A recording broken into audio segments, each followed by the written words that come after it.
Nós começamos a ministrar uma palavra semana passada, não concluímos. Hoje nós pretendemos retomar a palavra. Amém? Queremos retomar do início. E em nome de Jesus vamos chegar até o fim. Em nome de Jesus. E eu quero pedir, portanto, a atenção de todos. Deus tem colocado no meu coração um encargo muito grande. Há quase 16 anos, o Senhor nos chamou, nos despertou e nos colocou no coração o desejo de compartilhar a palavra do reino, compartilhar a palavra do evangelho, tal como ela se encontra na Escritura. Não há nisso nenhuma arrogância. Pelo contrário, fazemos isso com muito temor e tremor diante do Senhor, reconhecendo que vivemos num tempo de muita treva espiritual. E dentro da mensagem que nós temos recebido de Deus, que temos compreendido, não de nós mesmos, mas o Senhor nos dirigiu a muitas pessoas do passado, pregadores, pessoas que tiveram profunda comunhão com o Senhor, que puderam enxergar, além do senso comum, além da tradição, além da religião já estabelecida, romana, né? Pragmática, puderam contemplar algo de substancial, algo essencial, algo de tão grande importância que, se perdido, qualquer obra, qualquer serviço, qualquer coisa que se faça para Deus é de nenhum valor. E dentro dessa visão, nós queremos compartilhar hoje 2 pontos extremamente importantes. E esses 2 pontos são muito sensíveis. Eles têm, na verdade, tem sido criado um conflito muito grande em torno desses 2 pontos.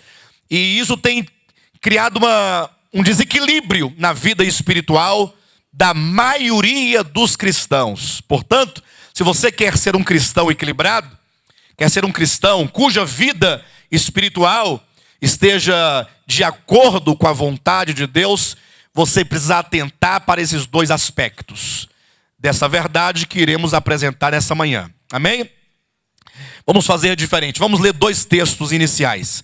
Ao invés de lermos Mateus 24, vamos primeiramente ler João, capítulo 5, versículo 24, e então 2 aos Coríntios, capítulo 5, versículo 10. Amém? Vamos ler rapidamente o primeiro texto aqui em João, Evangelho, capítulo 5. É uma verdade declarada pelo próprio Jesus Cristo, que diz o seguinte, 5:24. Em verdade vos digo. Todos encontraram? Em verdade vos digo, quem ouve a minha palavra e crê naquele que me enviou, tem a vida eterna. Não entra em juízo, mas passou da morte para a vida. Então repita comigo em nome de Jesus, repita com fé, abra seu coração e seus lábios dizendo assim: em verdade vos digo, quem ouve a minha palavra e crê naquele que me enviou, tem a vida eterna.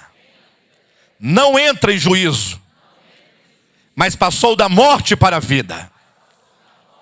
3 declarações extremamente importantes. Ele diz, ora, em verdade vos digo. Ou seja, essa expressão em verdade vos digo, uma expressão muito comum nos discursos de Cristo, é uma afirmação, uma declaração de que aquilo que se vai falar tem a plena garantia da verdade por parte de Deus. Então, é como que ele fala assim, olha, isto que vamos agora declarar é a mais suprema verdade. Ele diz, quem ouve a minha palavra e crer naquele que me enviou. Quem ouve a minha palavra. Entenda quando ele diz quem ouve a minha palavra, é a palavra dele. não é exatamente aquilo que muitas vezes nós ouvimos pregadores, pastores, pregando, dizendo ser a palavra de Cristo. A palavra de Cristo, ela está registrada nos evangelhos. Você tem em suas mãos aí a Bíblia Sagrada, portanto, a palavra de Cristo, ela não está aqui registrada nos 4 evangelhos. Ele diz: quem ouve a minha palavra e crê naquele que me enviou. 3 coisas. Primeiro, sim, quem ouve a minha palavra e crê naquele que me enviou, diga, tem a vida eterna. Quantos aqui ouvem a palavra de Cristo e crê naquele que o enviou? Então diga para o seu irmão, se você assim crê, você tem a vida eterna. Este é o primeiro ponto, é fundamental. Para que a sua vida cristã seja equilibrada, você tem que partir desta verdade, dessa certeza, dessa fé. Tem a vida eterna. Não é uma questão de lutar pela vida eterna, de fazer algo para obter a vida eterna, mas é essa certeza de fé. Quem crê na minha palavra, quem crê naquele que me enviou, este primeiramente tem a vida eterna. Essa é a primeira verdade explícita, primeira garantia que se fala positivamente. Tem a vida eterna. Agora fala-se a mesma coisa, agora numa perspectiva negativa. Diga comigo, não entra em juízo. Diga para o seu irmão, se assim você crê, você não entra em juízo.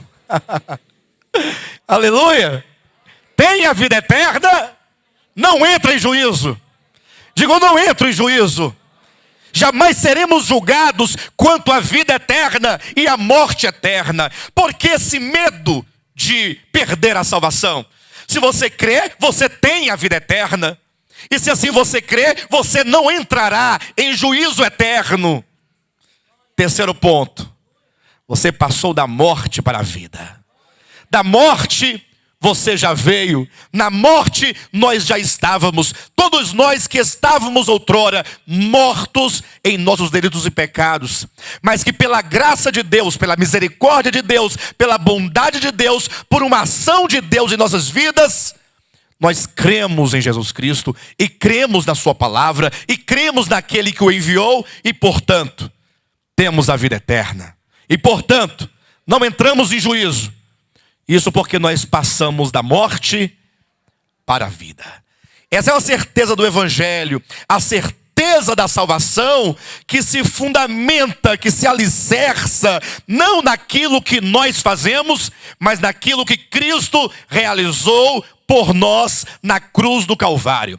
É mediante a obra de redenção de Jesus Cristo é que nós somos salvos. Ora, está de acordo com toda a Escritura, desde Gênesis até o Apocalipse. Entretanto, entra aqui um grande detalhe. E esse é o ponto controverso entre aquelas 2 correntes que já temos aqui falado há muito tempo com os irmãos, que é aquela linha teológica calvinista e a linha teológica arminiana. Isso porque essa linha teológica, e ainda que este nome não seja conhecido de todos, mas a doutrina por essa corrente defendida é conhecida da maioria dos cristãos, se não de todos os cristãos. O que defende a linha arminiana? Defende o seguinte, olha, Jesus morreu na cruz por nós, é verdade que aquele que crê tem a vida eterna, mas, então o arminiano sempre vai colocar um mas se você não proceder, não fizer, não realizar, não acontecer, então você não terá a vida eterna. Coloca-se a vida eterna como uma condição e se esquece que a Escritura coloca a vida eterna, a salvação eterna, como sendo um dom gratuito de Deus. Como diz bem claramente, que aquele que crer em Jesus Cristo, este não perece, mas tem a vida eterna. Não é o que diz em João 3,16? Porque Deus amou ao mundo de tal maneira que deu o seu Filho unigênito para que todo aquele que nele crê não pereça. Quem são os que não perecerão? Para que todo aquele que nele crê não pereça, mas tenha vida eterna. Mas por que será que essa corrente arminiana defende que o homem tem que participar da obra de salvação mediante as suas obras humanas. Isso porque a Escritura, o Novo Testamento, sobretudo, ela está recheada, ou está recheado, o Novo Testamento, de muitos textos que falam sobre a responsabilidade humana, que fala sobre o dever que cada um dos servos de Cristo tem de se manter vigilante, de se manter atento, como aquele que aguarda a vinda do noivo. Entretanto, os calvinistas, do outro lado, sustentam, não, se a salvação é somente pela graça, então não vamos falar daquelas obras. Ou seja, eles vão fugir de todos os textos possíveis que procuram eventualmente colocar em xeque ou em dúvida a verdadeira doutrina da salvação eterna. Deste modo, fica de um lado os que acreditam na salvação eterna, mas que não estão atentos ao que a Escritura chama de responsabilidade humana, não no âmbito da salvação, mas naquilo que falaremos daqui a pouco, enquanto os arminianos do outro lado, eles ficam seguros de que a salvação é em Cristo, desde que o homem participe. E aí essa luta já dura aí quase 500 anos, 400 e poucos anos, né? E nunca se acaba e nunca se chega a nenhum acordo. E nós então perguntamos, ora, o que fazer diante deste impasse? Então nós começamos pela primeira proposição. A Escritura declara que quem crer em Jesus Cristo, este não entra em juízo, mas passou da morte para a vida, este tem a vida eterna.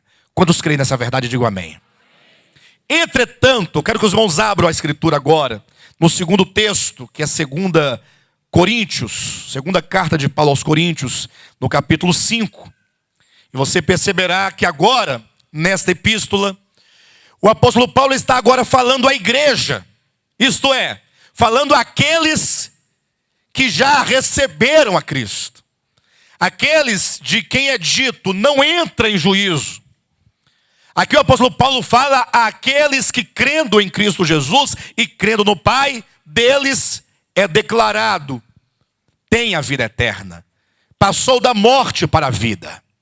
Leia comigo o capítulo 5, versículo 9 e 10.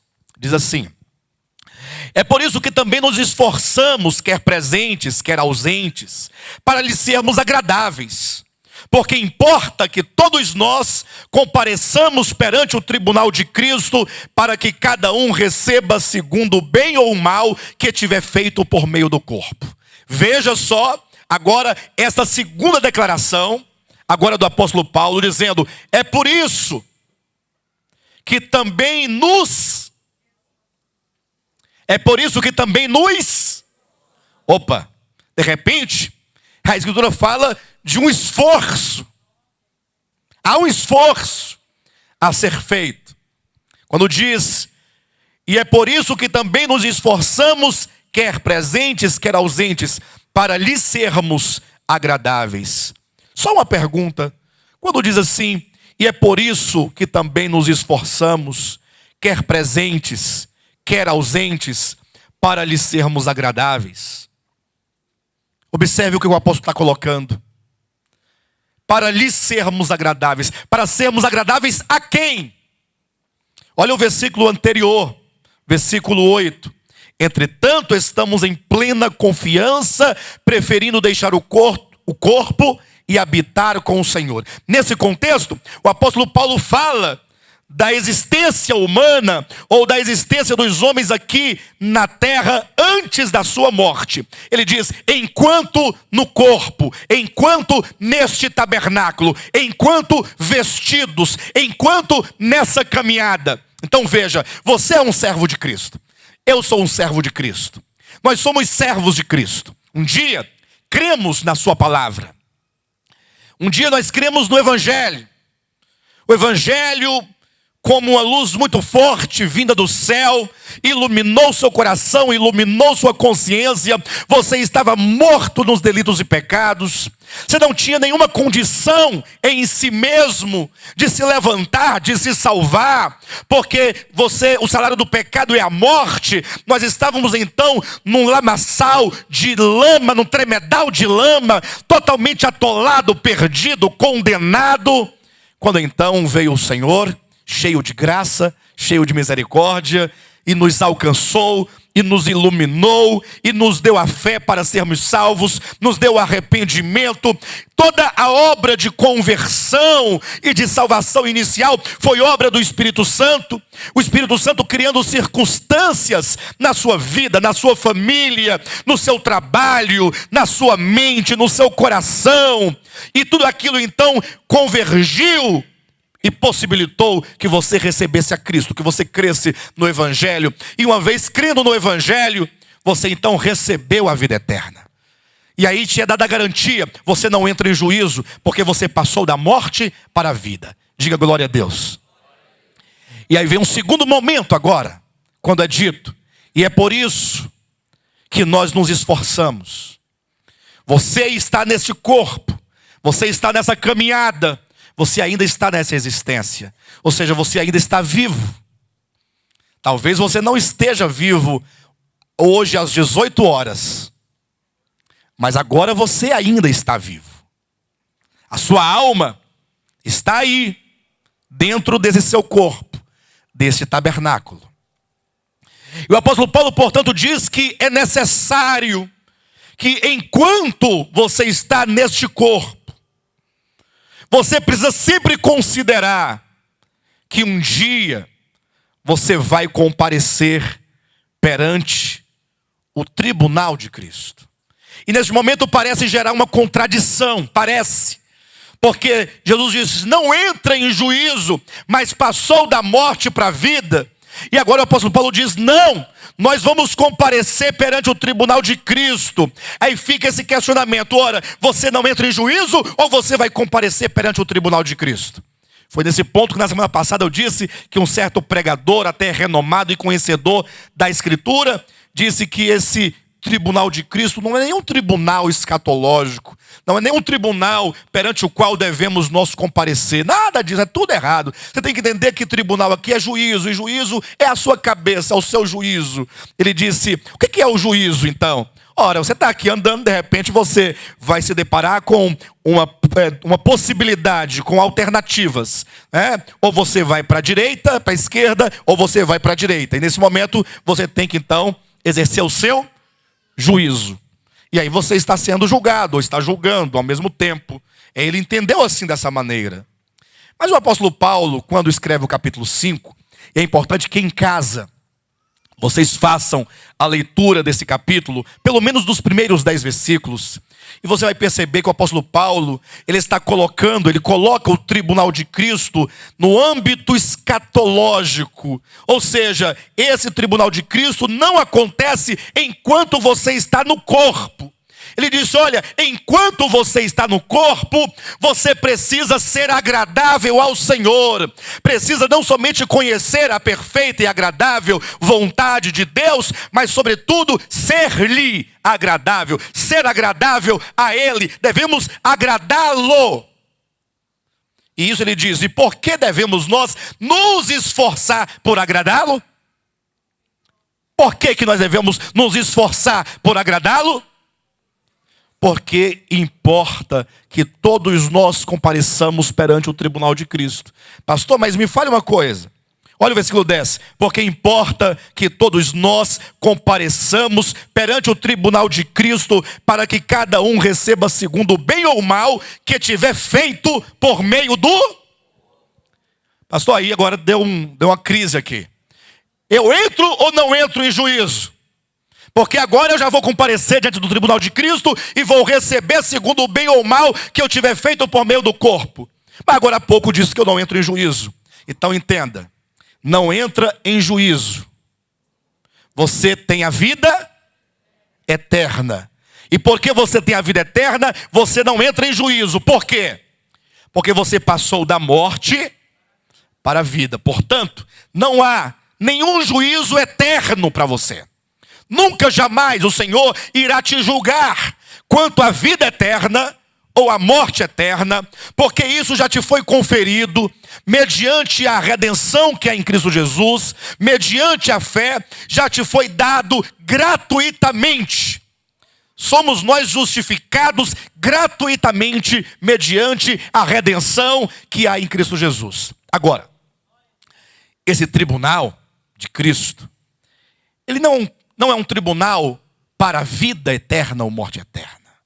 É um tribunal que trata da nossa responsabilidade enquanto cristãos, daquilo que nós fazemos, de modo que nesse tribunal nós vamos receber, mediante ou segundo ou na proporção do bem ou do mal que tivermos feito. Está no campo das obras, daquilo que nós fazemos, daquilo que nós procedemos, e portanto não pode se tratar nunca jamais de salvação, porque a salvação não é por obras. Aqui certamente fala do galardão e também fala da disciplina de Deus. Não é o que está lá em Apocalipse capítulo 22, versículo 12? Eis que eu venho sem demora, disse Jesus, e comigo está o galardão. Ele não diz salvação, porque galardão é um prêmio, galardão é uma recompensa. Ele diz, e comigo está o galardão que eu tenho para retribuir a cada um segundo as suas obras. Então nós entendemos que, tratando-se das nossas obras, nós temos em vista o galardão, a recompensa. Quando você lê Apocalipse capítulos 2 e 3, ali as 7 igrejas, falando a todos aqueles que creram, e aqueles que não entram em juízo, aqueles que passaram da morte para a vida, aqueles que têm a vida eterna, Jesus vai demonstrando os desvios da igreja, vai demonstrando os vários momentos em que a igreja se apostatou, se desviou ou se afastou, os vários erros da igreja, e no final de cada uma daquelas cartas, Éfeso, Esmirna, Pérgamo, Tiatira, Sardes, Filadélfia, Laodiceia, ele fala o seguinte: olha, quem tem ouvidos para ouvir, ouça o que o Espírito diz às igrejas. Nós somos uma igreja de Jesus Cristo. Quem tem ouvidos, ouça. Olha o que ele está dizendo.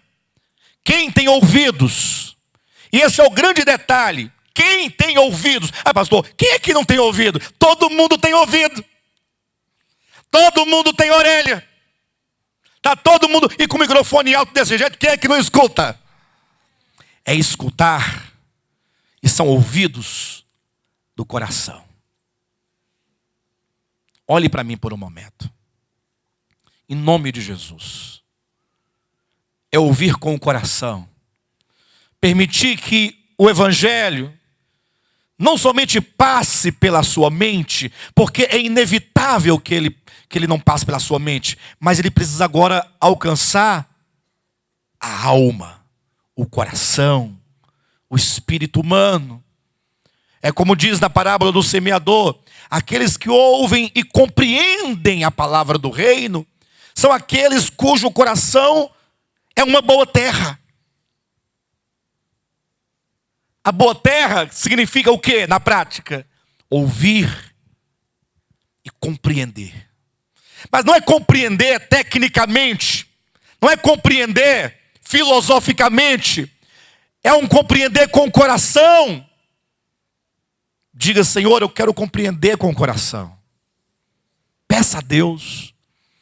Peça a Deus para Ele quebrantar o seu coração, para que todas as coisas que estão impedindo o seu coração de absorver de fato a verdade, que serão tirados os espinhos, as pedras, os caminhos. Compreender lá no íntimo, no profundo. E este ponto é muito complicado, porque quando chegamos aqui, temos que nos esforçar, porque seremos julgados com respeito ao bem ou ao mal. E esse é o segundo ponto complicado da história que nós precisamos elucidar. Qual é o ponto, pastor? É que, sabendo os arminianos, ou sabendo nós mesmos, não tem problema algum, de que, embora nós sabendo, não os arminianos, sabendo nós que temos a vida eterna, uma garantia do Evangelho, não lutamos pela salvação, não lutamos para sermos salvos, nada fazemos, nenhum esforço para ser salvo, porque todo o sacrifício foi feito por Cristo. Bem, sabemos agora que, com respeito à disciplina e ao galardão que terão lugar durante a última das dispensações, que é o reino milenar, porque se Cristo voltasse hoje, se instauraria o reino milenar, antes da eternidade, entre a segunda vinda de Cristo e a eternidade futura, há uma dispensação, a qual a Escritura chama de 1000 anos. Está em Apocalipse capítulo 20. Tempo no qual Satanás será preso com todos os seus anjos e todos os demônios no abismo. Será posto um selo sobre eles. E agora Cristo vai reinar com os santos vencedores sobre as nações. Estamos falando, portanto, não da eternidade, mas do reino milenar, onde você passará a dispensação do reino milenar. Então, sabendo nós dessa responsabilidade, sabe o que acontece? Nós nos dispomos, nós queremos. Eu quero, então, me esforçar para ser agradável a Deus. Mas esse é o grande problema. Quando se fala em agradar a Deus, logo você pensa em quê? Agradar a Deus. Pensamos em obras. E quando nós pensamos em obras, eu pergunto, quais obras você está pensando? Quais obras são estas? E aí você se lembra que quando você se converteu a Jesus Cristo, você foi acolhido numa congregação que Deus providenciou naquele momento para você. Não é isso? Você foi recebido e você ali foi doutrinado, você foi ensinado. E disseram o que para você? Falou, olha, o crente, ele tem um comportamento, um testemunho e uma vida cristã a desenvolver. E aí te deram então uma lista de coisas para você fazer. Uma lista de coisas.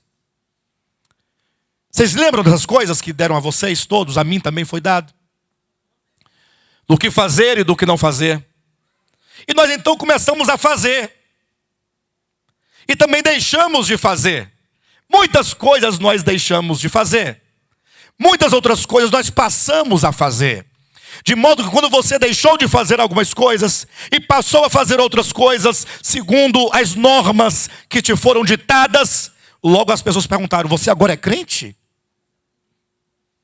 Por quê? Não, porque crente faz isso e crente não faz isso. E eu vejo que você tem essas características. E você ficou ali 1 ano, 2 anos, 3 anos, 4 anos, 5 anos, 6 anos, 10 anos. Eu não sei quantos anos. Eu sei que essa sua experiência, por mais que seja legítima no que diz respeito ao seu encontro com Deus, mas esse procedimento não está de acordo com a verdade do Evangelho. Por exemplo, quando Jesus Cristo se encontrou com Nicodemos. Nicodemos era um filho da lei. Filho da lei. Ele era um hebreu, filho de pais hebreus. Ele foi circuncidado ao 8º dia. Foi criado e educado aos pés de Gamaliel. Aos 12 anos, ele já tinha o conhecimento de toda a Torá. Toda a Torá. Gênesis, Êxodo, Levítico, Números e Deuteronômio. Logo, ele se tornou fariseu. Sabe o que é um fariseu? É um líder, é um pastor da época. Ele não somente se tornou fariseu, mas um mestre da lei. Ele era um doutor da lei, um conhecedor, capaz de ensinar, de explicar, de definir, de argumentar, de estruturar todo o pensamento judaico concernente a Deus. Então era um homem grande, poderoso. No âmbito da religião, aqui não tem ninguém semelhante a ele. No âmbito da lei, da conduta, aqui não tem ninguém como Nicodemos. Por mais que você seja bom, Você não chega aos pés de Nicodemos, às vestes de Nicodemos. Nicodemos não comia carne de porco, inclusive, imunda, porque ele era um homem segundo a lei, a regra, a doutrina. Era um homem íntegro, puro, limpo. Participava de todas as cerimônias, todas as tradições, de todas as festas. Era um homem do templo.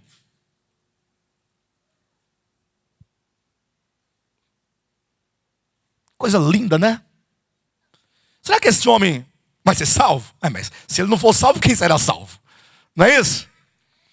Aí um dia ele procura Jesus Cristo e fala assim: sabemos que tu és mestre, vindo da parte de Deus. Isso porque ninguém pode fazer tais obras se Deus não estiver com ele. Aí Jesus fala umas palavras tão conhecidas de todos, porém pouco compreendidas. Ele diz: olha, Nicodemos,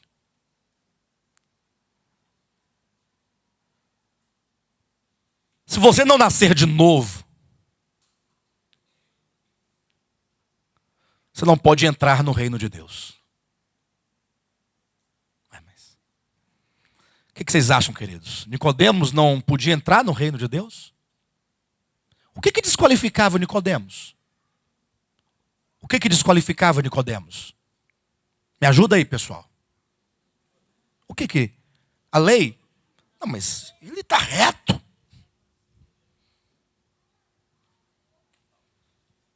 Se não nascer de novo, não pode entrar no reino.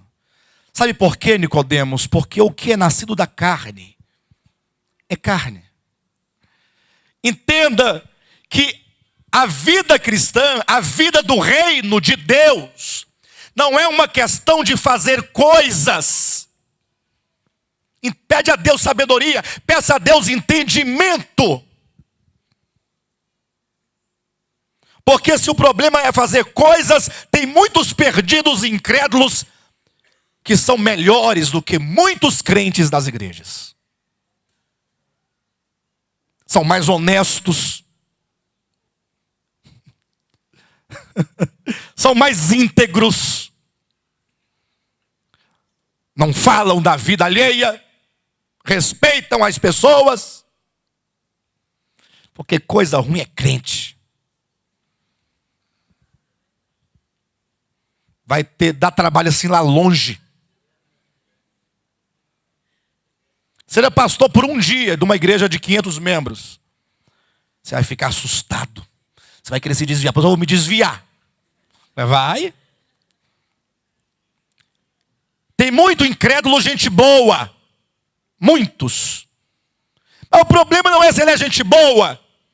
A questão é, tem que nascer de novo. O evangelho está preocupado com a essência, com a substância, com aquilo que você é. Para Deus da Escritura, só existem dois homens: Adão e Cristo.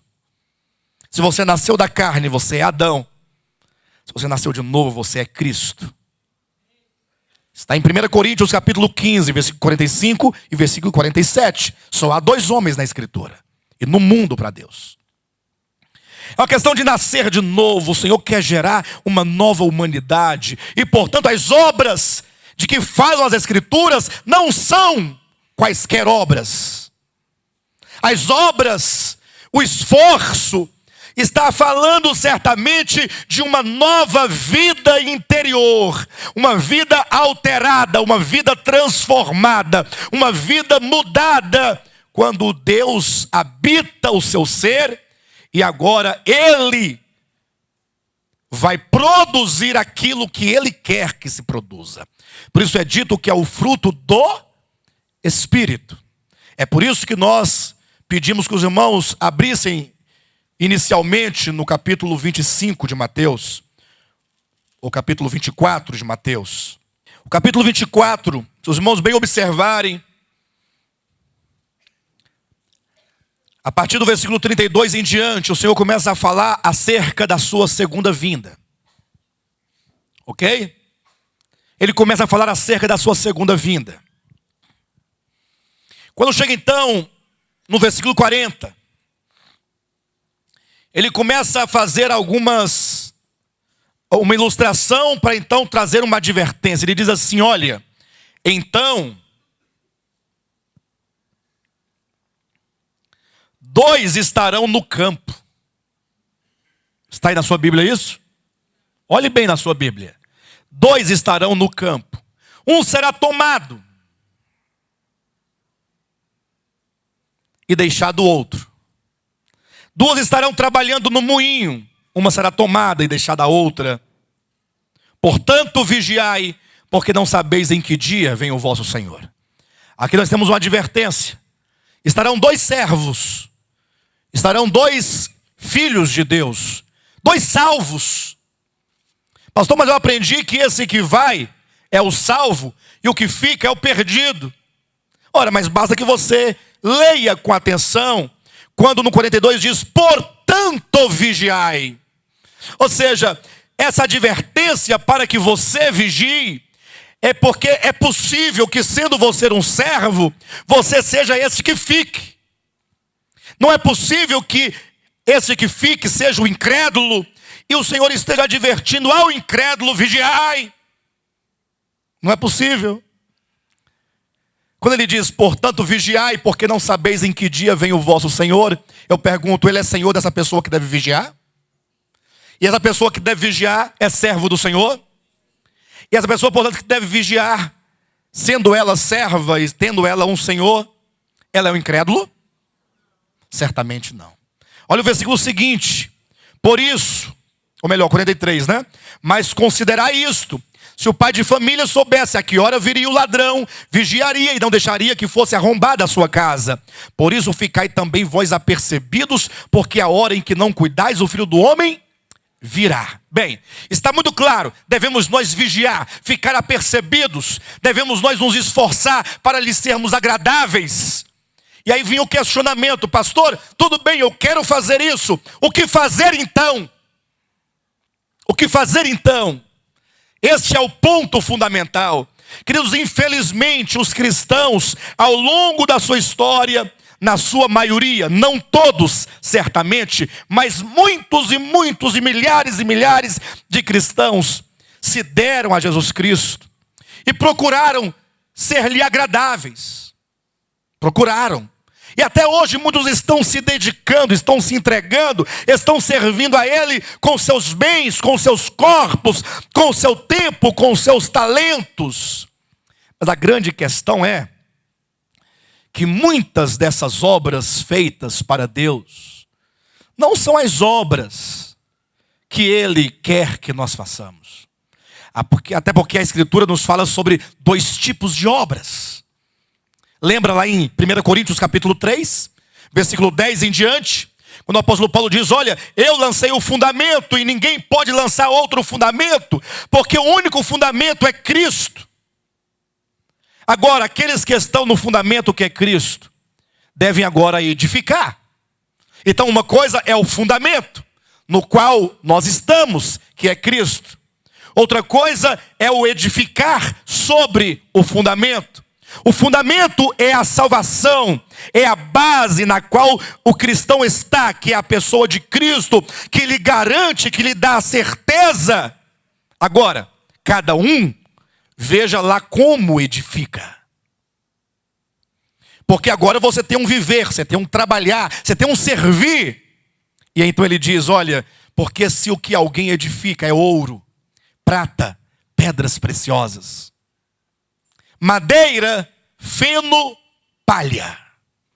Observe como que se coloca aqui materiais não perecíveis, materiais eternos, simbolizados aqui pelo ouro, pela prata, pelas pedras preciosas, numa relação de oposição à madeira, ao feno e à palha. Pastor, mas o que se refere a edificar com ouro ou com madeira, com prata ou com feno, com pedras preciosas ou com palha? Aí o versículo seguinte diz: manifesta será a obra de cada um. Então, novamente, a Escritura fala que a obra de cada um de nós, um dia ela vai ser colocada à prova. Ela será manifestada. Os irmãos concordam que hoje o bispo Alexandre Rodrigues, ele tem alguma obra? Tem alguma obra ou não tem nenhuma obra? Alguma tem que ter, não é possível. Agora essa obra, ela vai ser provada, ela vai ser manifestada. Você também tem se esforçado, também tem obras. Agora essas obras serão também o quê? Manifestadas. Manifesta será a obra de cada um, porque o próprio fogo a provará.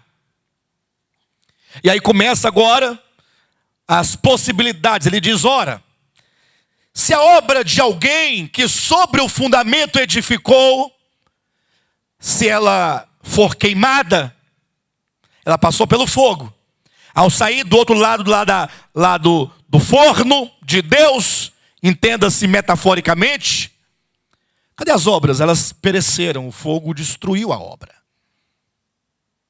Ou seja, ela foi reprovada. Se a obra de alguém perecer, sofrerá ele, o dono das obras, dano. Sofrerá ele dano. Mas olha o versículo que diz: mas esse mesmo. Se a obra de alguém se queimar, o que vai acontecer a esse cujas obras foram queimadas? Se a obra de alguém se queimar, sofrerá ele dano, mas esse mesmo será salvo, todavia, como que através do fogo. Mas será salvo. Ele não perderá a salvação. Aí diz então no versículo seguinte, salvo engano 14, e se a obra de alguém que sobre o fundamento edificou, permanecer. Ou seja, a obra foi aprovada. O que diz a sua Bíblia? Esse receberá o quê? Galardão. Ele não será salvo porque tem tais obras, e nem o outro se perderá porque suas obras foram reprovadas.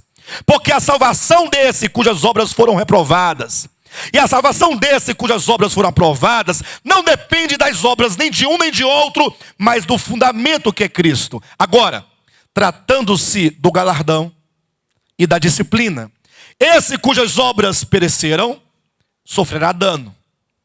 Salvo, porém, sofrerá dano, perda, prejuízo. E aquele cujas obras foram aprovadas, sendo salvo, ele tem agora, tendo as obras, melhor dizendo, tendo tais obras, receberá um galardão. Então vê-se aqui claramente o quê? Que há dois tipos de obras, não é? Ou não há? Umas que Deus aprova, outras que Ele reprova.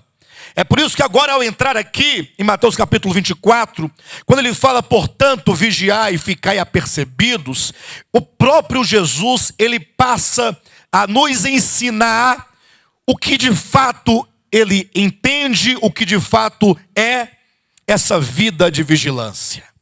Ele vai nos ensinar o que de fato ele deseja para cada um de nós. Então ele vai falar nos 3 parábolas. Primeira, a parábola do servo bom e do servo mau. Está aí, 24, 45 a 51. Depois nos falará a parábola das 10 virgens. Capítulo 25, versículo de 1 a 13. Depois a parábola dos talentos. Versículo 14 até o versículo 30. 3 parábolas que nos falam de 3 coisas extremamente importantes na nossa vida. E a primeira parábola, das mais graves, é aquela em que o Senhor então adverte o servo de Deus, a quem foram confiados os conservos. Olha na sua Bíblia para você ver. 45. Quem é, pois, o servo fiel e prudente, a quem o Senhor confiou os seus conservos, para dar-lhes o sustento ao seu tempo? Percebe aí que é bem claro, o servo a quem o seu senhor confiou os seus conservos. E para que Deus confiou nas mãos do servo os seus conservos? Para dar-lhes o seu sustento a seu tempo. Aqui usa-se a figura de um pai de família que deve guardar a casa. Quantos pais nós temos aqui essa manhã? Não é, o pai não tem o dever de guardar a casa. Você não levanta à noite, seus filhos vão deitar, você vai lá na porta, vai verificar se está fechada a porta, as janelas. Não é assim que você faz? Você não vai no quarto, olha para o seu filho, sua filha está aqui, olha no outro. Vai lá no gás, saber se está desligado. Você não faz toda uma vistoria antes de deitar, não? Você pode ser um servo imprudente. Eventualmente você pode ser pego de surpresa. E então você está preocupado com a despensa.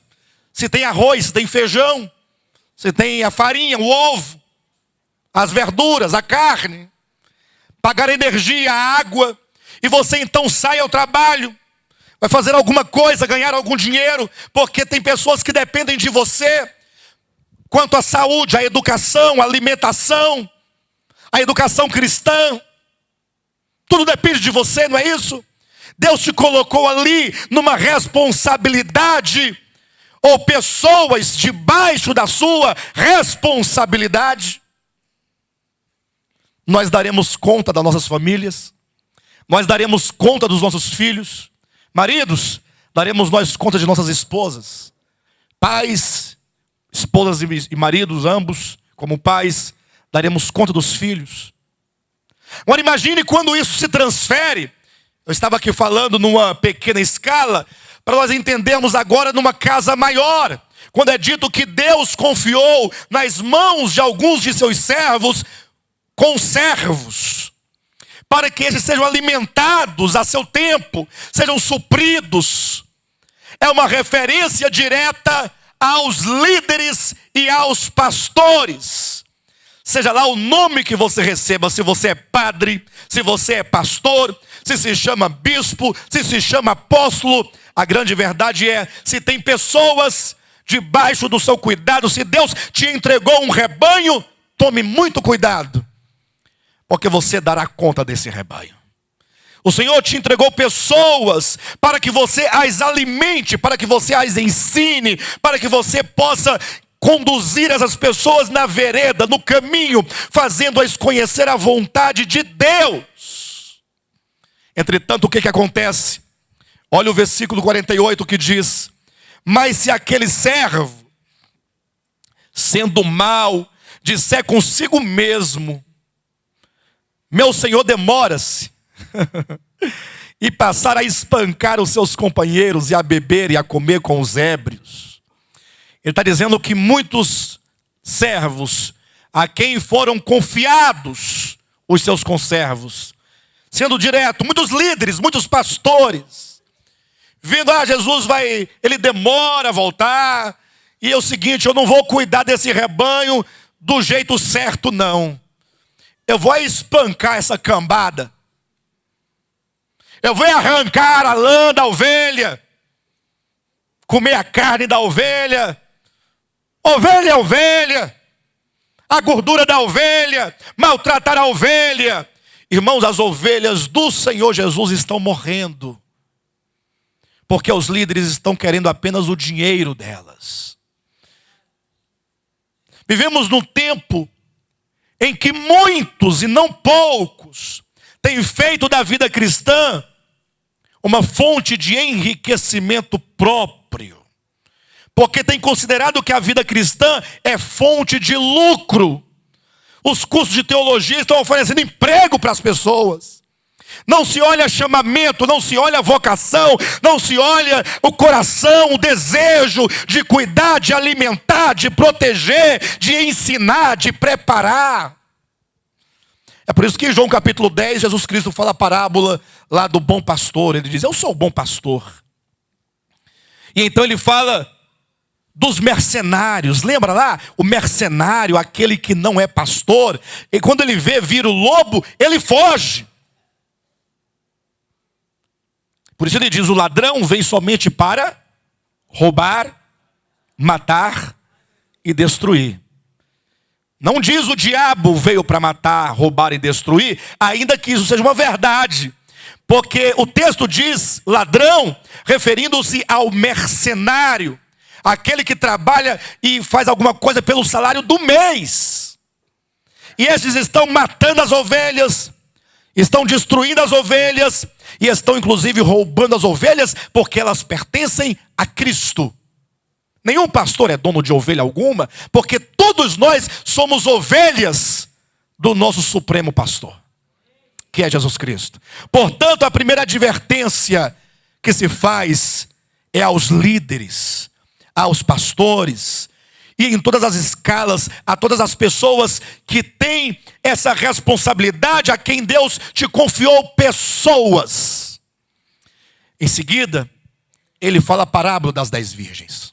Começa assim, olha, então o reino dos céus será semelhante a 10 virgens que, tomando as suas lâmpadas, saíram a encontrar-se com o noivo. Então vamos entender a parábola do início. Não vamos projetar a nossa prévia concepção que temos do texto, mas entenda o texto. Então o reino dos céus será. Nós vamos encontrar em todas as parábolas concernentes ao reino, dizendo, porque o reino dos céus é semelhante. O reino dos céus é semelhante. O reino dos céus é semelhante. Chegando no capítulo 25 diz, então o reino dos céus será semelhante. Porque essa parábola fala de um desfecho de uma era para se adentrar no que vai ser chamado aqui as bodas do Cordeiro. Há uma boda, ou o casamento do filho do rei, as bodas que se dará por ocasião da segunda vinda de Cristo. As bodas do Cordeiro, na verdade, diz respeito ao reino milenar. Eu sei que muitos dizem que as bodas do Cordeiro será uma festa que haverá no céu durante os 7 anos de grande tribulação. Eu sei que esse é o conceito da teologia ou escatologia tradicional, convencional. Entretanto, as pessoas que assim afirmam não podem comprovar tal conceito na Escritura. Quem foi que disse que as bodas do Cordeiro é uma festa, um banquete que haverá nos céus durante 7 anos? Primeiro, por que banquete? Segundo, por que 7 anos? Terceiro, por que no céu? Onde na Escritura diz isso? Você precisa ler que desde Gênesis capítulo 2, se fala de um casamento, Adão e Eva, macho e fêmea. Esta afinal é osso de meus ossos, carne da minha carne. Aqui começa simbolicamente a pregação de um casamento genuíno e verdadeiro que haverá de acontecer no final desta era. Tanto é que o apóstolo Paulo em Efésios capítulo 5, versículo 30 e 31, falando sobre marido e esposa, deixará o homem, seu pai e sua mãe, se unirá à sua mulher. Então ele se refere a Gênesis capítulo 2, falando, maridos, amai vossas esposas, esposos, submetei-vos aos vossos maridos, como está escrito. Aí ele vai remeter a Gênesis capítulo 2, deixará o homem, seu pai e sua mãe, se unirá à sua mulher, e serão os dois uma só carne. Aí ele diz no 31, grande é este mistério. Mas eu me refiro a Cristo e à igreja. Portanto, cada casamento legítimo, desde o primeiro na Escritura, aponta para o verdadeiro casamento de Cristo e a igreja. Então, esse casamento terá uma grande festa, que será as bodas do Cordeiro. Jesus fala sobre isso em Mateus capítulo 22. E aqui em Mateus 25 ele torna a falar dessas bodas. Mas pastor, o que de fato são essas bodas? Aí você tem que abrir a Bíblia em Apocalipse capítulo 19 e começar a ler ali a partir do versículo 6 em diante. Quando diz, olha, alegremo-nos e exultemos, pois são chegadas as bodas do Cordeiro, cuja esposa a si mesma já se ataviou. Pois lhe foi dado vestir-se de linho finíssimo, resplandecente e puro, porque o linho finíssimo são os atos de justiça dos santos. E é por isso que nesse contexto se diz: ouvi vozes no céu dizendo: agora reina o Senhor. As bodas do Cordeiro é o reino de Cristo sobre a terra. Os 1000 anos, o milênio, diz respeito a esse reinar de Cristo com a sua noiva sobre a terra, sobre nações, de maneira que, ao mesmo tempo em que há um reinar sobre nações, há um desfrutar, há uma festa. É verdade que há um banquete da celebração do casamento do Cordeiro com a sua esposa. Então, quando diz no capítulo 25, o reino dos céus será semelhante a 10 virgens, você não pode pensar que 5 são virgens e 5 são outra coisa. Não. São quantas virgens? 10 virgens. A palavra virgem na Escritura não quer dizer virgem da relação sexual homem e mulher. Porque nesse caso, aqui todos nós estaríamos fora, com pouquíssimas exceções. Perfeito? O que a Escritura quer dizer com 10 virgens? Ser virgem quer dizer, primeiro, você morreu com Cristo, você ressuscitou com Cristo e, portanto, você sendo agora nova criatura, tendo nascido de novo, você agora está separado para Deus. Você está separado para Cristo. Você agora pertence a Cristo. Entenda isso. Você pertence ao Senhor Jesus. Você foi não somente comprado, não somente redimido, mas você nasceu de Deus, nasceu de novo. E agora você está separado de tudo que é perverso e pecaminoso para pertencer somente a Ele. E, portanto, ser virgem quer dizer ser separado. Não é sem razão que em 2 Coríntios capítulo 11, versículo 3, o apóstolo Paulo diz: olha, eu temo que assim como a serpente enganou a Eva lá no jardim, assim vocês também sejam afastados da pureza, da simplicidade devidas a Cristo. Porque eu tenho me esforçado para vos apresentar como uma virgem pura a um só esposo, que é Cristo. Entenda isso. Portanto, quando diz 10 virgens, são 10 pessoas separadas. Então são 10 pessoas santificadas. São 10 pessoas que pertencem a Cristo. Estamos falando de 10 cristãos autênticos. 10 virgens que, tomando as suas lâmpadas, saíram a encontrar-se com o noivo. E aí o texto é claro: as 10 eram virgens. As 10 tinham lâmpadas. Sim ou não, pessoal? E as 10 saíram a encontrar-se com o noivo. É essa vida de esperança e expectativa, como aqueles que aguardam pela vinda do noivo. Somente os crentes verdadeiros estão aguardando a vinda de Cristo. Entenda isso em nome de Jesus Cristo. 10 virgens, 10 lâmpadas, e as 10 saem a encontrar com o noivo. Até agora, todas são iguais. Nada difere uma das outras. Perfeito? E um detalhe: a lâmpada das 10 brilhava. A lâmpada das 10 resplandecia. Querem ver uma coisa? Capítulo 25, versículo 8. E as nécias disseram às prudentes: dai-nos do vosso azeite, porque as nossas lâmpadas estão o quê? As nossas lâmpadas estão se... Ora, se as lâmpadas estavam se apagando, é sinal que elas estavam o quê? Acesas. Então podemos concluir: as 10 eram virgens, as 10 tinham lâmpadas, as 10 aguardavam pelo noivo, e a lâmpada das 10 brilhavam e resplandeciam. Então até aqui, tudo igual, nenhuma diferença. Entretanto, apesar de tantas semelhanças, é dito no versículo 2: 5 dentre elas eram nécias, e 5 outras eram prudentes. E eu pergunto: você é virgem? Virgem? No outro sentido. Eu vi uma irmã assim: não, eu não. Há muito tempo, embora. Não é disso que eu estou falando. Virgem nesse sentido bíblico. O pior são os jovens, né? Nessa hora solteiro. Assim, na igreja não pode mentir. O que eu faço? São virgens todos aqui? No sentido, foram separados para Deus? Sim? Todos vocês têm lâmpadas? Daqui a pouco direi sobre as lâmpadas. Mas teoricamente você tem a lâmpada. Perfeito? A sua lâmpada está acesa ou apagada? Acesa? Você saiu a encontrar-se com o noivo? Está na esperança de que ele virá? Tá bom, vocês são virgens, têm lâmpadas, aguardam pelo noivo, suas lâmpadas estão acesas. As nossas estão acesas.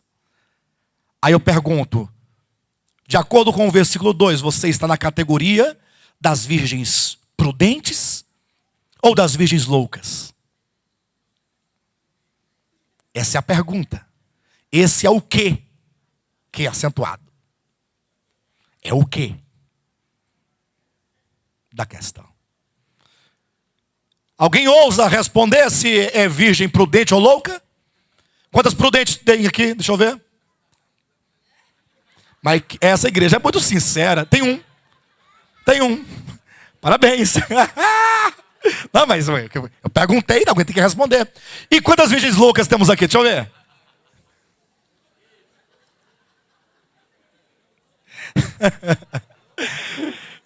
Virgem prudente só tinha uma. Louca tinha umas 60, 80. O restante falou assim, nem virgem eu sou. Ai, Jesus.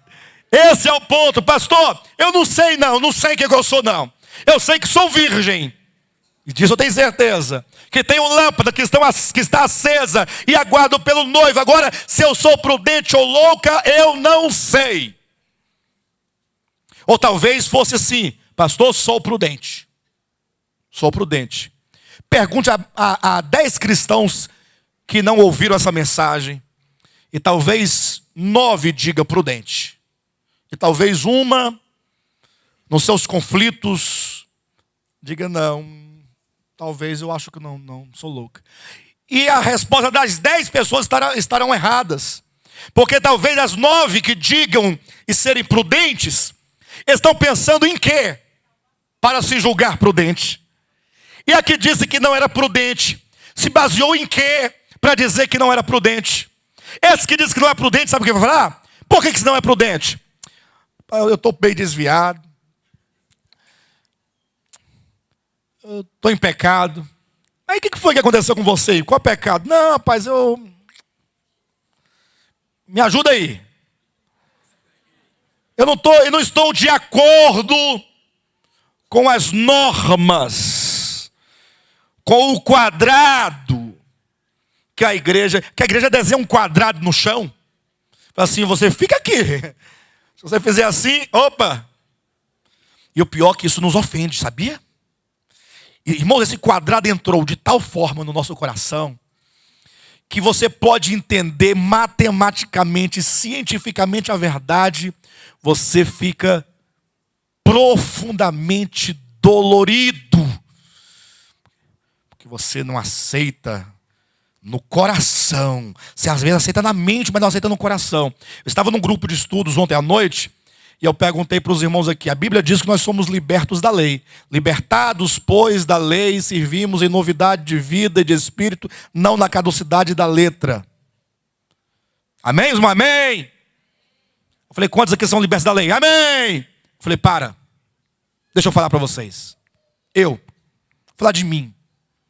Preguei por anos a fio que nós éramos libertos da lei. Pregando, eu não era. Como assim? Aí o irmão Robson falou, não, você dá um exemplo prático, eu quero entender isso aí, ué. Como é que você pregava e não era? Como é que é esse negócio? Uma coisa é, Cristo nos libertou da lei, glória a Deus, está resolvido. Entretanto, muitas vezes, sabendo nós que somos libertos da lei, vivemos muitas vezes debaixo de acusação da lei. Porque você definiu parâmetros religiosos. E quando você não cumpre tais parâmetros, você foge desses parâmetros, desses paradigmas. Aí você fala, eu não estou adequado. Mas não está adequado de acordo com o quê? Desculpe me colocar tais nomes, mas é só para que você se defina. Você não está de acordo com qual denominação? Você não está de acordo com a Igreja do Véu? Ou não está de acordo com a Deus é Amor? Ou não está de acordo com a IURD? Porque para cada uma delas está de acordo a um padrão diferente. Para a Igreja do Véu, se a mulher cortar a ponta do cabelo, não está de acordo. Aí a pessoa cai em acusação.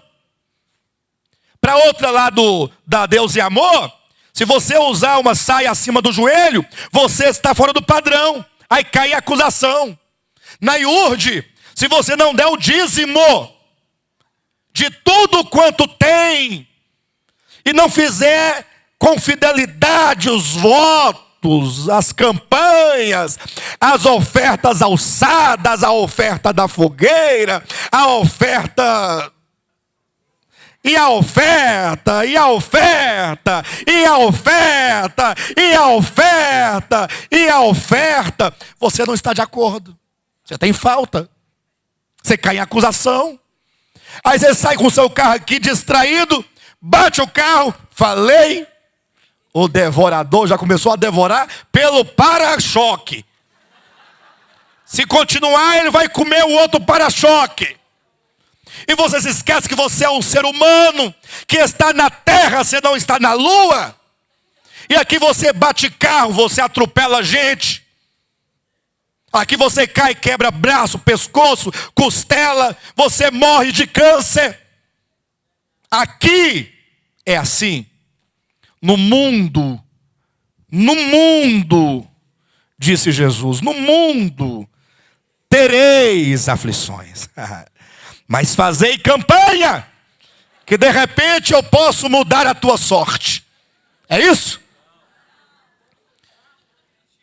Quem aqui passa por tribulações? Jesus disse, tende bom ânimo. Não desista. Em face das tribulações, mantenha firme a sua fé em mim. Porque eu venci. Você vencerá. Amém? Bem, mas cada grupo tem o seu paradigma e você se sente acusado.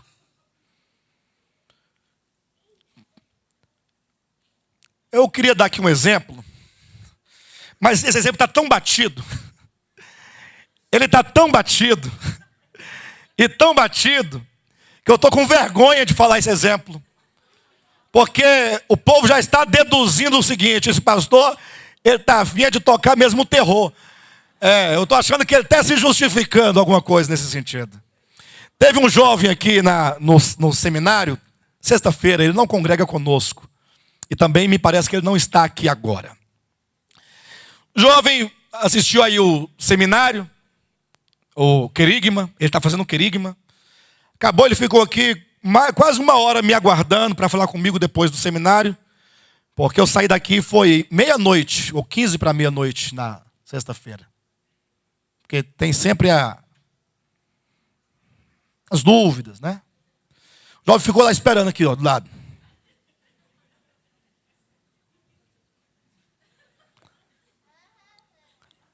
Aí ele falou assim para mim, pastor, você falou umas coisas aí, e eu fiquei aqui encafufado na cabeça. Eu falei, pois não. Ele falou, pastor, me responda. Olha para mim e me responda.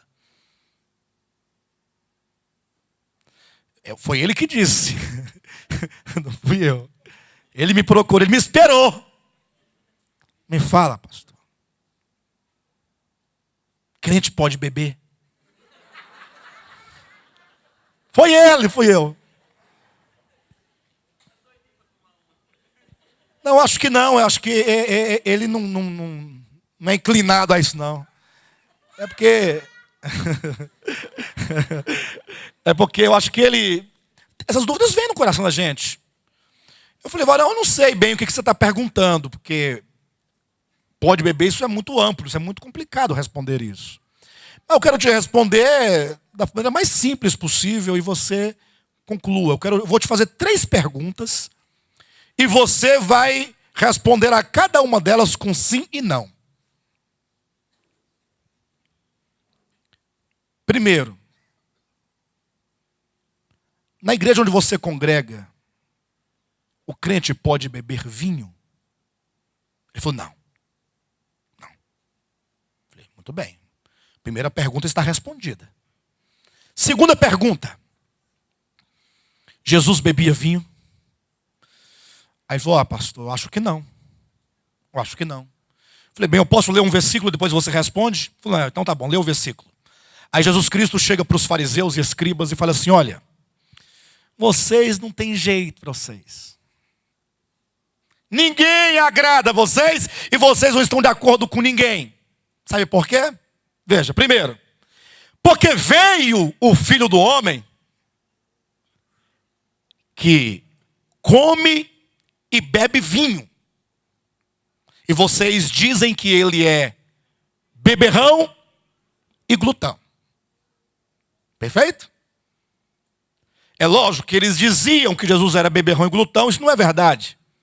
Mas a primeira proposição é verdadeira. Veio o Filho do Homem que come e bebe vinho, isso é um fato. E vocês, diante desse fato, chamam-no de glutão e beberrão. Veio João Batista que não come e não bebe, ou seja, é um homem de jejuns e é um abstêmio. E vocês dizem que ele tem demônio. Entenderam? Aí eu falei, diante desse texto, perguntei para o jovem, sua igreja permite beber vinho? Não, não permite. Jesus bebia vinho? Ele respondeu sim. Eu falei, sim, e se Jesus viesse hoje, ele poderia congregar na sua igreja? Ele disse, não.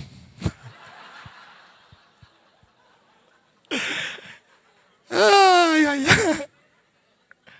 Entenderam? Quem entendeu?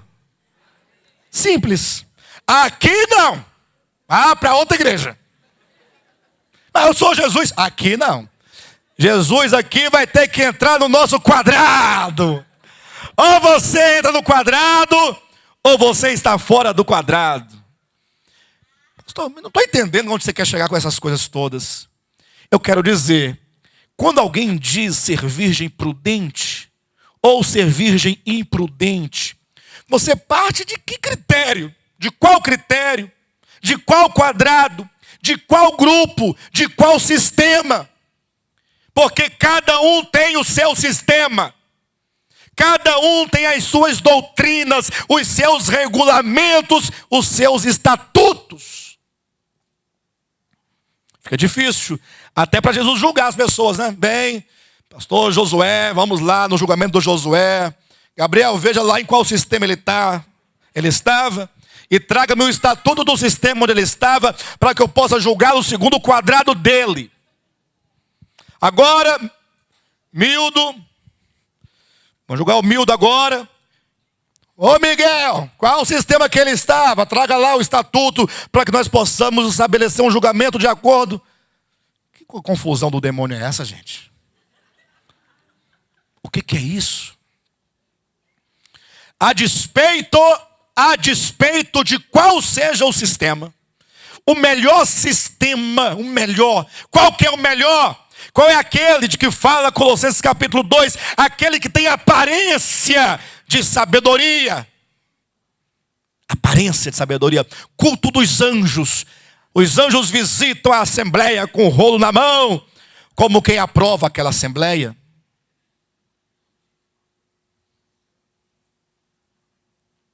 Qual é o melhor sistema? Qual é a melhor denominação?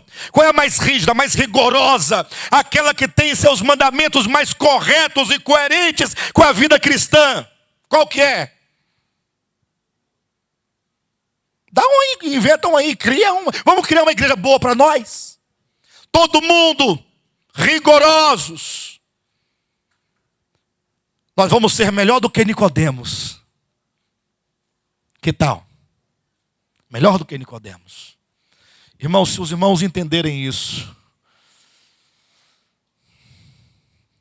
Estou tentando falar isso tem muito tempo para os irmãos. Muito tempo. Isso tem que entrar no coração. Você sabe qual era a diferença entre as virgens loucas e as prudentes? Se as 10 eram virgens, se as 10 tinham lâmpadas, se as 10 resplandeciam, se as 10 aguardavam pelo noivo, por que uma era prudente e outra era imprudente? Primeiro, vamos entender o que são as lâmpadas.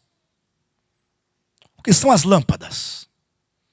Quando Jesus fala que elas tinham lâmpadas nas mãos. Imagine só a virgem lá com uma lamparina na mão, com uma candeia nas mãos. Uma candeia. Perfeito? Iluminando. Estão imaginando? Quando Jesus fala sobre a candeia, quando a Bíblia usa esse termo, porque você não pode imaginar que você é uma virgem, no sentido literal, você teria que primeiramente ser uma mulher. E então ser uma mulher virgem. E aí tem que comprar uma lamparina para você. E você fica na ponta da rua esperando Jesus voltar. Isso aqui é uma metáfora, é uma parábola. Você tem que transferir do símbolo para o significado que Jesus quer trazer. Portanto, abra a sua Bíblia rapidamente em Mateus capítulo 5. E veja o que Jesus relaciona à lâmpada. Vós sois a luz do mundo. Olhem para mim. Vocês são a luz do mundo? Vocês são a luz do mundo? Nós somos a luz do mundo? Olha para o seu irmão. Ele é a luz do mundo? Olha que responsabilidade. Rosirene, olha para mim. Fica de pé, por gentileza. Para quem não conhece, essa é a irmã Rosirene. Uma irmã cuja família toda fundou conosco esse ministério. Uma família muito preciosa. Muito querida. Muito amada e muito importante. Agora eu peço que todos vocês olhem para a cara dela. E respondam-me uma coisa. Tem lógica? Qual que é o sentido disso? Não, olhe para ela. Não olhe para mim, não. Aí Jesus fala assim, Rosirene, você é a luz do mundo. Hã? O que vocês acham disso? Amém? O que você acha disso? Seja gentil e pode se assentar. Muito obrigado, viu, irmã Rosirene? Irmã Graça, fique de pé. É você mesma. Olha que coisa preciosa essa irmã. Uma bênção, né? Olhem para ela. Irmã Graça, você é a luz do mundo. Tem lógica? Não, fala. Não, tem lógica. Irmã Graça, se assente por gentileza. Andréia, fica de pé você. Você, Andréia. A Andréia do Gilvan que a gente fala, né? Porque como tem muitas Andréias, tem que identificar. Olhe para o povo. Estão vendo essa senhora aí? Essa senhora velha? Agora eu pergunto para os irmãos, tem lógica? Não, tem lógica? Hã? Para as irmãs ali, vocês falaram amém. Amém, amém. Tem lógica? Não. Alguém falou assim, não tem sentido algum. Qual que é a lógica, irmã Andréia? Você é a luz do mundo. Pode se assentar. Deixa eu escolher outra pessoa aqui.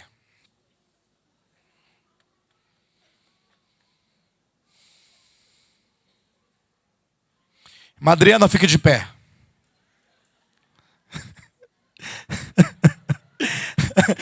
Pessoal, olha lá atrás, aquela senhora ali, ó, de verde, que está batendo no irmão. Está agredindo o irmão com a Bíblia. Ela está super revoltada, porque o Paulo fez assim, ó. Agora eu pergunto, irmão, tem lógica essa criatura? Qual que é a lógica de Jesus dizer: Adriana, você é a luz do mundo? Qual que é a lógica, queridos? Tem lógica? Sente-se, velha.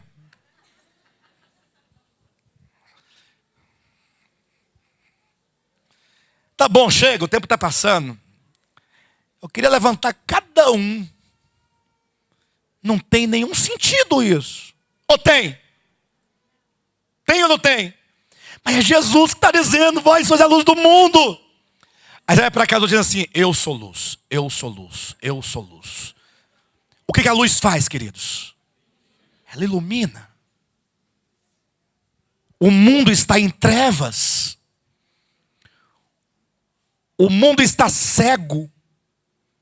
Lembram de uma canção que diz assim: estátuas e cofres e paredes pintadas?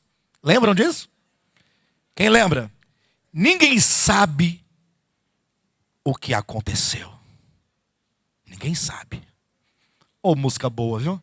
Falar nisso, abre um parênteses aqui, ó. Essa canção, nós vamos fazer a análise poética e filosófica dela na outra aula extra do nosso seminário. Daqui a 2 meses. Fecha a parênteses aí. O mundo está em trevas. O mundo não sabe o que é o bem, não sabe o que é o amor. O mundo não sabe quem é Deus. O mundo não sabe disso. Ou sabe? Aí Jesus fala: vocês são a luz do mundo. Povo de Deus, olhem para mim. Eu estou dentro do meu tempo, estou tranquilo. Vós sois, o mundo está em miséria. O mundo não ama. Porque não sabe sequer o que é o amor. O mundo só odeia. O mundo só se destrói. A miséria, o pecado estão corroendo o mundo. As pessoas estão sendo destruídas, estão morrendo. A míngua, com a injustiça, a impiedade. E diante dessas trevas todas, Jesus fala: vós sois a luz do mundo. O mundo deverá conhecer o amor, a verdade, a justiça, a Deus, na medida em que vocês brilham. Aí eu te pergunto: quando o seu vizinho olha para você saindo de casa, ele é iluminado com respeito ao amor? Ele pode ter um vislumbre do amor? Ou você é o inimigo número 1 dele? E ele vê, portanto, as trevas luciferianas. Hã? Volte para o texto bíblico, Mateus capítulo 5, versículo 14. Vós sois a luz do mundo. Não se pode esconder a cidade edificada sobre um monte. Pode? A cidade lá em cima edificada, tem como esconder? Nem se acende uma... Olha a lâmpada aparecendo aí. A candeia, a lâmpada. Nem se acende uma candeia para colocá-la debaixo do alqueire, mas no velador, e alumia a todos os que se encontram na casa. Aqui se fala de uma cidade sobre o monte. E se fala de uma candeia, de uma lâmpada, de uma lamparina que se acende e coloca-se num lugar alto para iluminar a todos. O que ele quer dizer com a luz do mundo? O que ele quer dizer com essas lâmpadas acesas? Versículo 16. Assim, deste modo, olhe para a lâmpada no velador, suspensa, iluminando a casa, e aquele brilho resplandece e ilumina tudo. Assim, dessa maneira, brilhe também a vossa luz diante dos homens. Qual que é a ordem aqui? que a sua luz resplandeça diante de quem? Do mundo, diante dos homens, para que vejam as vossas boas obras e glorifiquem ao vosso Pai que está nos céus. Então, quando é que a sua luz brilha? Quando os homens veem o quê? As vossas boas obras.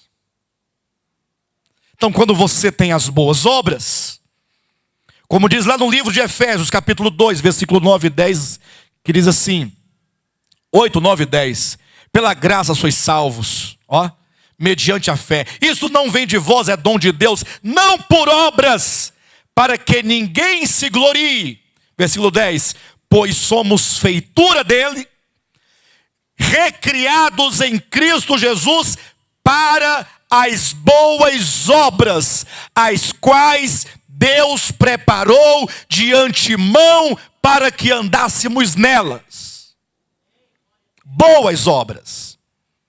Não são obras, são boas obras. Obras essas que Deus preparou para que nós andássemos nelas. E nós encontramos aqui o problema. Qual o problema, pastor? É que tem muita gente servindo a Deus, mas não querem servi-lo segundo as boas obras por ele preparadas de antemão, mas querem servi-lo com as suas próprias obras. Lembram da história de Caim e Abel? Caim se tornou lavrador da terra, Abel se tornou pastor de ovelhas. Lembram-se disso? O que diz a Escritura? Ao cabo de um tempo, ambos levaram a Deus uma oferta. Ambos foram servir a Deus levando uma oferta. Ambos eram servos, nesse sentido prático da coisa. Caim levou a Deus uma oferta. Algum mal nisso? Algum mal? Caim falou, não, eu vou levar a Deus uma oferta. Fez lá um altar. E Abel falou também, vou levar a Deus uma oferta. Fez lá outro altar. E então Caim levou do fruto da terra. Abel levou o cordeiro. Ambos aqui não têm uma disposição. Onde é que está a diferença? É que um serve a Deus segundo o seu próprio juízo. Deus nunca pediu banana, laranja para ninguém. Ele quer o cordeiro, porque diz respeito ao seu filho. As boas obras. Muitos querem servir a Deus à sua maneira. Quais são as boas obras que Deus preparou de antemão? Ora, em Mateus 25, quando diz que as lâmpadas das 10 brilhavam, quer dizer que as 10 virgens tinham obras. As 10 tinham obras. As 10 brilhavam, as 10 serviam, as 10 tinham certamente aquele viver religioso cristão. De certo modo, falando de maneira bem geral. Se a lâmpada das 10 brilhavam, as 10 tinham obras. Perfeito ou não? Não é esse o significado das lâmpadas de Mateus 5? As 10 tinham lâmpadas, e as 10 lâmpadas brilhavam. Então está todo mundo com suas lâmpadas acesas, todo mundo tem obra. Aí não importa de qual quadrado que seja. É dito que, versículo 3, as nécias, ao tomarem suas lâmpadas, que são as obras, não levaram azeite consigo. Não é estranho? Como é que elas tinham lâmpadas, elas não tinham azeite e as lâmpadas brilhavam? Não é de se perguntar isso? Olha o versículo 4. No entanto, as prudentes, além das lâmpadas, porque a lâmpada é apenas o objeto, além das lâmpadas, levaram azeites nas vasilhas. O azeite que vai na vasilha acoplada à lâmpada, onde o pavio mergulha e começa a partir dali absorver aquele óleo e queimar o óleo e resplandecer. As loucas, entretanto, não tinham óleo. Irmãos, uma coisa é muito certa. O livro de Mateus é um livro que fala sobre o reino. E ao falar sobre o reino, Jesus nos fala o seguinte no capítulo 5. Ora, quando vocês forem orar, orar é obra ou não é obra? Orar é obra? E orar não somente é obra, mas é uma obra que traz galardão, que traz recompensa. Olha o texto. Quando vocês forem orar, não façais como fazem os fariseus. Os fariseus oravam. Os fariseus oravam. Jesus ordena-nos que nós devemos orar. Entretanto, quando você orar, não faça como fazem os fariseus. Como assim? Porque eles oram. Nós devemos orar. Eles oram em pé nas praças para serem vistos dos homens. Em verdade vos digo que eles já receberam a sua recompensa, o seu galardão. Quanto a você, entra para dentro do seu quarto, fecha a porta e orarás ao teu Pai em secreto.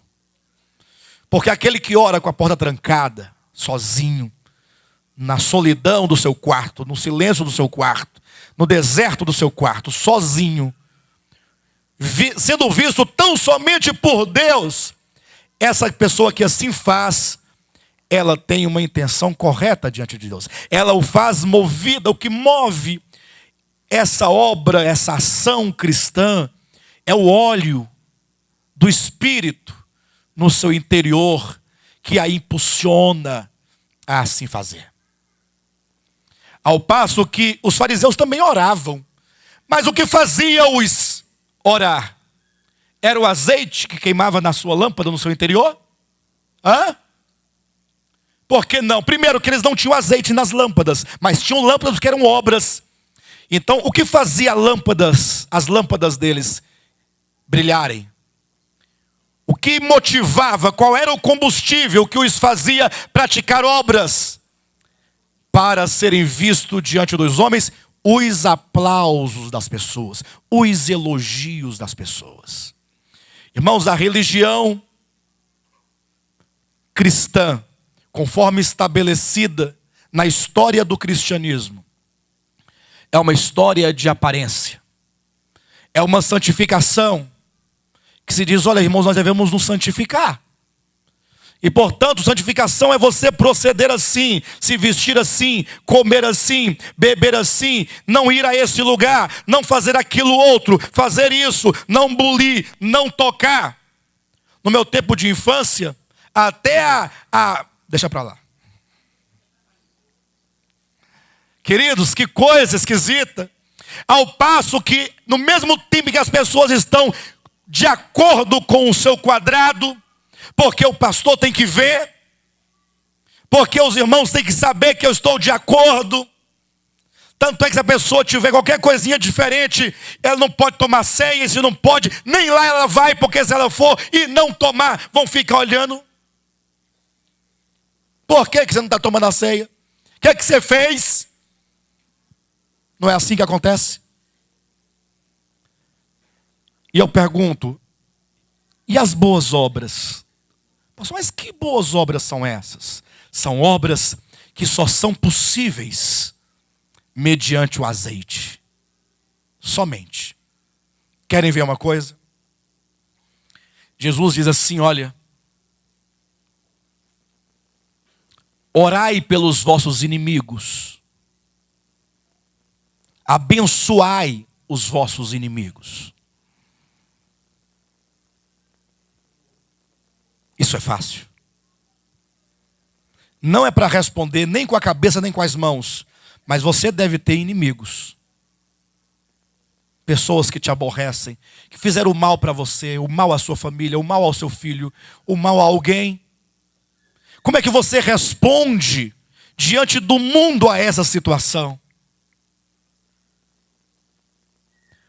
Será que você perdoa de coração a essa pessoa? Como Cristo perdoa o pecador? Ou você tem resistência à pessoa? Você guarda mágoa no coração? Você não engole aquela pessoa? E quando ela se dá mal, você fala assim, bem feito. Se você assim faz, então você não é a luz do mundo. Mas talvez você se orgulhe dizendo, não, mas eu sou a luz do mundo porque eu sou crente e eu tenho outras obras. Só que essas outras obras não podem ser fruto do Espírito, porque o Espírito produz paz, alegria, longanimidade, benignidade, mansidão, amor, perdão, misericórdia. As virgens prudentes são aquelas que falam assim, olha, eu vou servir a Deus e eu quero ter as boas obras para agradá-lo, vou me esforçar por agradá-lo, mas eu quero andar no Espírito, eu quero que o Espírito Santo dentro de mim é que me conduza a essas obras que Ele faça em mim. Agora, é tão fácil, ou melhor, isso é tão difícil, ou melhor, é tão fácil falar assim, não, pastor, isso é muito complicado. O negócio do Espírito é muito complicado. A questão do óleo é muito complicado. Pastor, não é melhor você definir o que nós devemos fazer e não fazer? Aí você não terá o óleo, você será uma virgem imprudente. Você pode ter quantas obras você tiver. Se for fruto do seu mero esforço pessoal, isso não tem razão nenhuma de ser. Porque as obras que Deus quer são as obras do novo homem, que só uma nova vida pode produzir. E quando alguém te fere na face direita,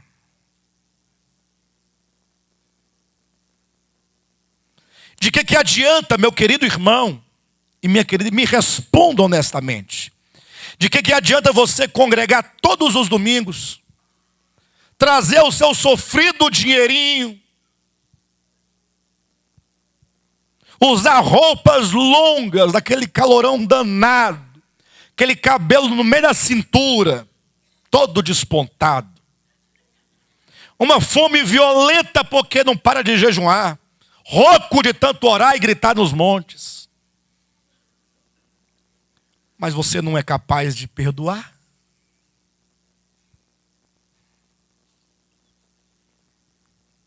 Você é imprudente. Você é uma virgem louca.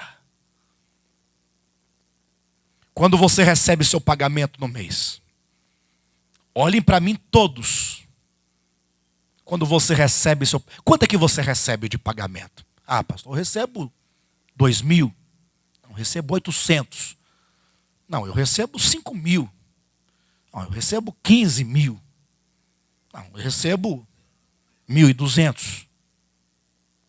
Eu recebo a minha tal. Quando você recebe, Deus entregou nas suas mãos. Aquilo é um dom de Deus, é uma bênção de Deus. Sim ou não? É ou não é? Aí eu pergunto para você. Você pensa naquele que não recebeu nada?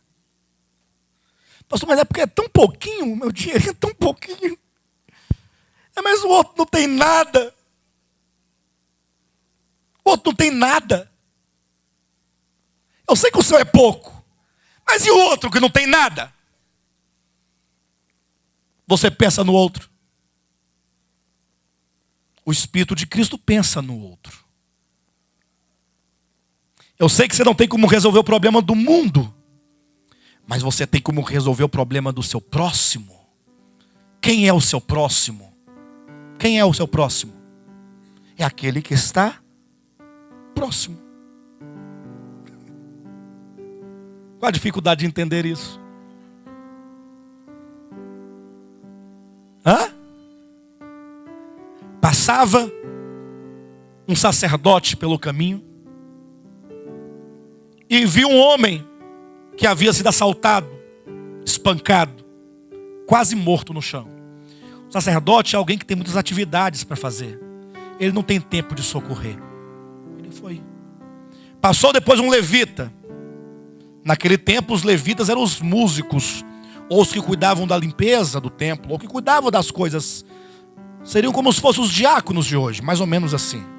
Hoje não é assim. Aí passou o levita, viu o homem, todo ensanguentado, vai morrer, gemendo. Mas ele passa direto, ele não tem tempo de socorrer. Sabe por que ele não tem tempo? Porque existem coisas mais preciosas para ele fazer. Tem coisas mais importantes para ele fazer. Tem ou não tem? Tem ou não tem? Sim, mas é um homem que vai morrer. Sim, mas esse é um problema dele, poxa. Ele tem filhos, ele tem a família dele. Cada um tem a sua vida. E eu tenho que ir embora. Vem outra pessoa atrás e resolve. Eu não tenho como resolver esse problema. Porque eu tenho coisas mais importantes. Queridos, você pode estar indo se encontrar com a Dilma, com Barack Obama. Você pode estar indo se encontrar com Jesus. Nada mais é importante do que esse homem caído. Pastor, mas nem Jesus. Jesus está aqui, ó, neste homem. Ele não está lá para onde você está indo. Ele está aqui. Pegando por extensão aquele texto de Mateus 25. Aquele que socorre a um dos pequeninos, socorre a Cristo. Como é que você pode amar a Deus que você não vê, se você não ama o próximo a quem você vê? Isso é uma grande contradição. Irmãos, luz do mundo, Deus é luz. Ser luz do mundo é ser Deus aqui na terra, no sentido de expressá-lo. Ou seja, Deus te colocou na qualidade de representá-lo, de manifestá-lo, manifestar os ricos atributos da divindade, mediante o Espírito Santo que em nós habita. Então o mundo tem que ver Deus em mim, Deus em você, Deus em nossas palavras, Deus em nossas ações, Deus no nosso comportamento, Deus no nosso trabalho, Deus na sua casa, Deus no trânsito, Deus em todo lugar. E você não é capaz de fazer isso por si só. Ou você vai clamar pelo Espírito Santo para que Ele te tome e realize tais obras, ou então você vai ter que criar o seu conjunto de regras, e essas vocês são capazes de fazer, eu também sou. Não beber cerveja, ou vinho, ou bebida alcoólica é fácil. Não fumar cigarro também é fácil. Não ir à boate também é fácil. Mudar o estilo de roupa também é fácil. Agora, mudar a natureza, se não nascer de novo, não pode entrar no reino. Em nome de Jesus. Vamos voltar o nosso olhar para Cristo. Vamos entendê-lo. Vamos, pelo menos, vislumbrar a vida de Cristo. Como Ele tratava as prostitutas, como Ele tratava os desamparados, como Ele tratava os desprezados, como Ele tratava os samaritanos. Como Ele tratava os doentes. Enfim. As virgens prudentes têm obras, as loucas também têm obras. O problema não é ter obras, é que tipo de obras são essas. A coisa mais fácil que tem é você viver a vida do quadrado. Hoje mesmo, agora mesmo, você sabe no seu coração que há mágoas aí dentro. Ou que há resistência aí dentro. Agora você sabe disso. Deus não se agrada disso. Deus quer que você tire do coração isso. Mas você não consegue. Mas você pode orar. Deus, eu sou teu filho, ou tua filha, eu sou teu servo, ou tua serva. E eu não quero ser uma virgem louca.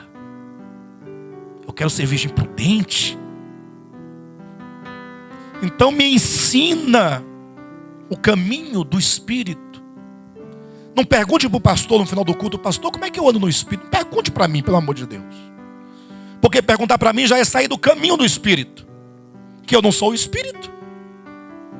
Por que você não pergunta para Ele? Senhor, me ensina o caminho do novo homem, da nova vida. Senhor, ajuda-me e transforma-me, para que eu possa olhar para os homens e vê-los como homens e não como árvores. para que eu não seja indiferente para com o meu semelhante, para que quando eu vir uma pessoa, eu possa me compadecer, me condoer, a despeito de qualquer coisa, se é uma prostituta, se é um samaritano, ou se é um publicano, ou se é um cristão, ou se é um muçulmano, ou se é um ateu. Eu quero olhar para o ateu e sentir misericórdia dele, e não querer matá-lo, porque ele não concorda comigo. O espírita, o macumbeiro, o pai de santo, o babalorixá, o homossexual, o velho, o novo, o idoso, a criança. Porque criança, ninguém quer saber de criança porque é menino. E velho também não, porque está para morrer. Se fosse mais jovem, eu ia ajudar. Aí velho é velho, menino é menino, e bebo é bebo, e prostituta é prostituta, e viado é viado. Estão rindo? Mas não é assim que se diz? Como é que se diz? Quando você quer ofender uma pessoa, fala assim, seu homossexual, é assim que você fala? Não, bicha. Viado. Gay não, gaysão. Isso é ofender. Quando é que nós vamos olhar para as pessoas e vamos vê-las como pessoas? Porque Cristo olhava para as pessoas e via pessoas. Isso é virgem prudente. Isso são obras. Não, mas é porque o Mildo me ofendeu profundamente. Eu tenho uma história com ele. Pois você tem que amá-lo, orar por ele, abençoá-lo. E você tem o dever de amá-lo mais que aos demais que nunca te fez nada. Pastor, mas como é que eu faço com isso? Está aqui dentro do meu coração. Comece a orar e comece a clamar. E comece a encher sua lâmpada de azeite. Porque o Espírito Santo vai resolver todos os nossos problemas. Todos. Aí de repente você vai entender que a vida cristã não tem nada a ver com os quadrados de ninguém.